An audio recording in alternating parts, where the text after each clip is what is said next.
আজকের ভিডিওটি হলো অ্যালার্জি নিয়ে। যে কোনো ধরনের অ্যালার্জি আপনার হোক না কেন, সমস্ত অ্যালার্জি প্রাকৃতিকভাবে নিয়ন্ত্রণে রাখা সম্ভব।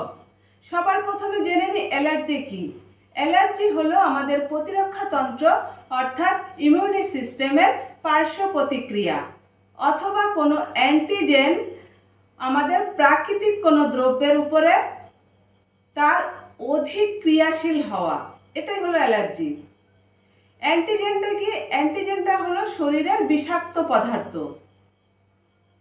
এই পদার্থ আমাদের যে প্রতিরক্ষা তন্ত্রের ক্রিয়াকে উদ্দীপিত করে। অ্যালার্জি হলো আমাদের প্রতিরক্ষা তন্ত্রের একটা বিশেষ রূপ।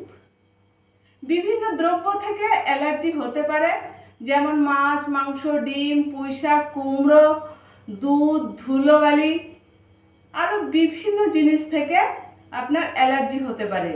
যে কোনো অ্যালার্জি হোক না কেন, দেখুন এখানে আমাদের যে ইমিউনি সিস্টেম রয়েছে সেই সিস্টেমকে যদি আমরা শক্তিশালী করি, যে কোনো অ্যালার্জি কিন্তু ধীরে ধীরে একদম গোড়া থেকে নির্মূল হয়ে যাবে। এর কিছু প্রাকৃতিক উপচার আমি বলে দেব। যে সবার প্রথম হলো আমাদের 3টি প্রাণায়ামকে অভ্যাস করতে হবে। ভস্ত্রিকা প্রাণায়াম, কপালভাতি প্রাণায়াম এবং অনুলোম বিলোম প্রাণায়াম। ভস্ত্রিকা প্রাণায়াম কিভাবে করছি দেখুন। এইভাবে মেরুদণ্ড সোজা করে বসে দু নাক দিয়ে পুরো শ্বাস ভরে নেওয়া,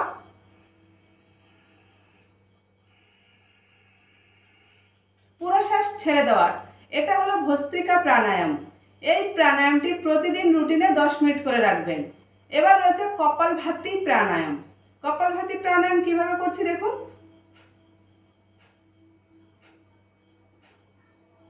প্রেসার দিয়ে শ্বাস ছেড়ে দিচ্ছি, পেট নিজে নিজেই ভিতরে ঢুকে যাচ্ছে এবং শ্বাস ভিতরে আপনা আপনি ঢুকে যাচ্ছে, শুধু আমি প্রেসার দিয়ে ছেড়ে দিচ্ছি। ঠিক এই প্রাণায়ামটার অভ্যাস করবেন প্রতিদিন 15 থেকে 30 মিনিট। যাদের শারীরিক কোনো সমস্যা রয়েছে তারা কপালভাতি প্রাণায়াম খুব আস্তে আস্তে অভ্যাস করবেন।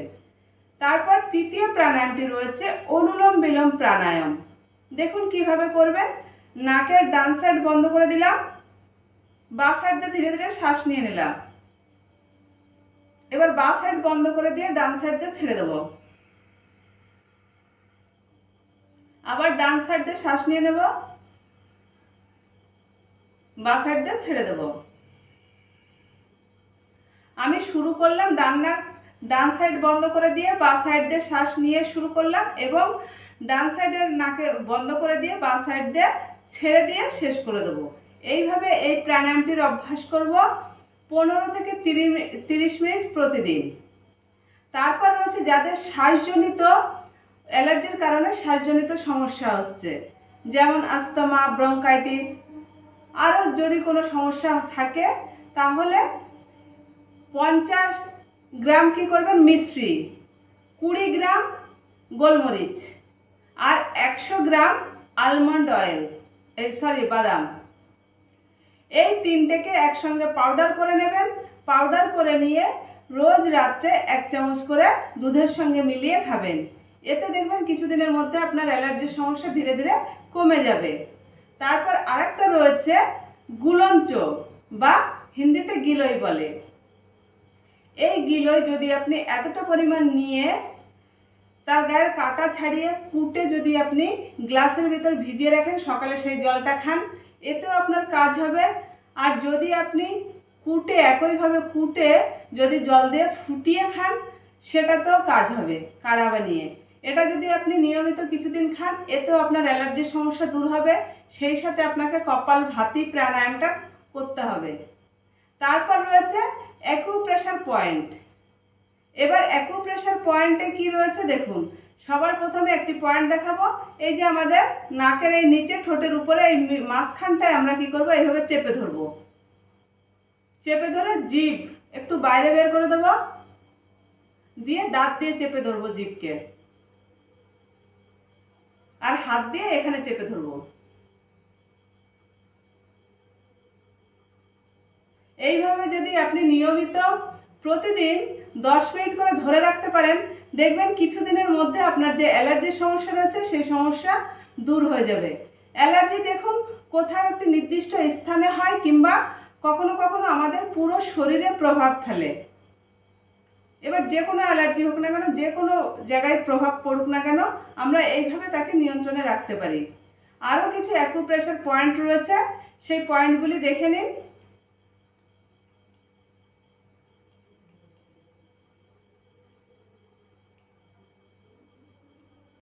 হাতে দেখুন অ্যাকুপ্রেশার পয়েন্ট রয়েছে অ্যালার্জি দূর করার জন্য।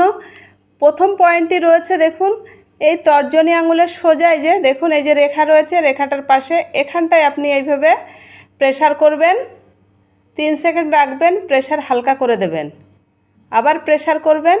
পয়েন্টটি আপনাকে খুঁজে নিতে হবে, এইভাবে চাপ দেবেন, একটু আশেপাশে চাপ দেবেন, দেখবেন কোথাও আপনার লাগবে, সেই জায়গাটায় প্রেসার করবেন। এইভাবে এই পয়েন্টটিতে 1 মিনিট থেকে শুরু করে 1.5 মিনিট, 2 মিনিট, 3 মিনিট পর্যন্ত প্রেসার করবেন। দিনে 2 থেকে 3 বার করবেন, 2 হাতেই করবেন। আর আরও 2টি পয়েন্ট রয়েছে, এই যে মধ্যমা আঙুল দেখুন, মধ্যমা আঙুলের এই যে তর্জনীর দিকে দেখুন, তর্জনীর দিকে এই পয়েন্টে এই যে জয়েন্ট রয়েছে, এই যে জয়েন্টের এই নিচে এই জায়গাটা এইভাবে প্রেসার করবেন। যাদের অ্যালার্জির সমস্যা আছে তাদের ব্যথা করবে, এখানটায় একই রকমভাবে প্রেসার করবেন। তারপর রয়েছে এই নিচে যে জয়েন্ট রয়েছে, এই যে রেখা, এই রেখার উপরে, এটা নিচের দিকে, এটা উপরের দিকে, এই পয়েন্টে এভাবে প্রেসার করে 3 সেকেন্ড রাখবেন, প্রেসার হালকা করে দেবেন, বা এইভাবে একটু আস্তে আস্তে কাঠিটিকে ঘোরাতে পারেন। এখানেও আপনি 1 মিনিট মতো করতে পারেন। এই পয়েন্ট দুটি 1 মিনিট করে করবেন, আর 2টি হাতেই করবেন। এইটুকু যদি আপনি নিয়মিত করতে পারেন, দেখবেন আপনার অ্যালার্জির সমস্যা আপনি একদম আপনার নিয়ন্ত্রণে আনতে পারবেন। আরেকটি পয়েন্ট রয়েছে দেখুন, এই যে মধ্যমা আঙুলের এই যে জয়েন্ট রয়েছে, এই জয়েন্টের নিচে এই মিডিলে এরকম একটা জায়গায় এইভাবে একটা দেশলাইয়ের কাঠি বা একটা কিছু এইভাবে দিয়ে পেনের পিছন দিয়ে একটুখানি এইভাবে রোল করবেন। এভাবে কাঠিটাকে সোজা রেখে এবার একটু ঘোরাবেন 10 থেকে 15 সেকেন্ড। এতে দেখবেন আপনার অ্যালার্জির সমস্যা দূর হয়ে যাবে।